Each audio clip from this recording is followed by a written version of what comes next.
Taigi dabar gaminsiu lašišą dviem būdais.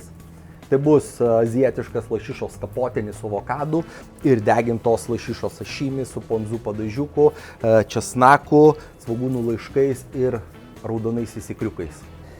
Galite pjauti ploniau, aš mėgstu truputį storiau, kaip jums patinka žuvytė, aš tiesiog šią žuvytę padeginsim. Taip, dabar pasidarysiu padažiuką savo sašimiui, nusiperkate ponzu padažiuko, pilame, kad užtektų 2 šaukšteliai kepinto sezamo aliejus, dėsime mūsų česnakinio aliejus, porą šaukštų. Oh yeah. Dabar pasidarysiu kapotinį. Įmame mūsų, kaip sakant, visokias tokias negražias atraižą žuvies ir tada smulkinam. Man patinka truputėlį didesniais gabaliukais, bet kaip jums patinka, taip galite ir dar didesniais, taip kad recepto tikrai nepagadins. Smulkinu kalendrą, susikapojame svogūnų laiškus, avokadą, padruskinam truputėlį druskytės, pusę valgomo šaukšto medaus, tada dedame mūsų nuostabaus česnakinio aliejus. Irgi 1 šaukštą, kas mėgstate česnaką. Tada 1 valgomąjį šaukštą siračios padažo, aitriųjų, jeigu nemėgstate aštriai, galite nedėti arba dėti saldžiarūgštį, jisai biški lengvesnis yra.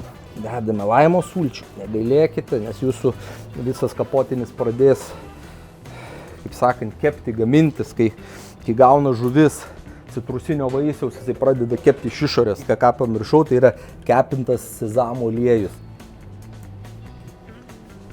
Wow, nuostabu.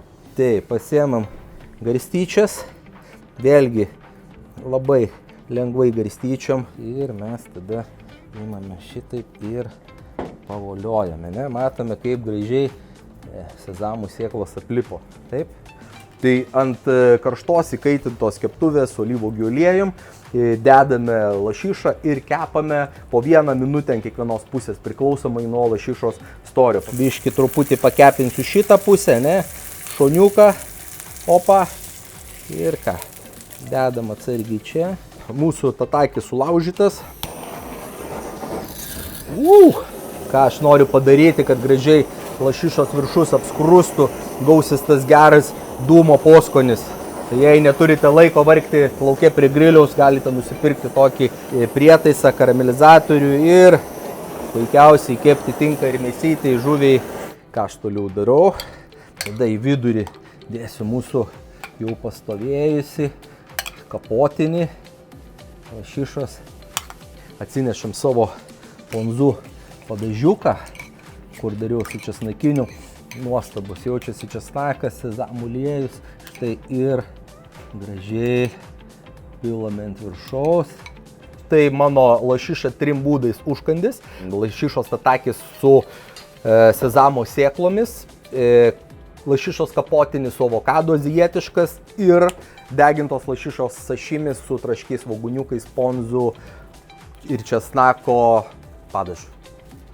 Skanaus.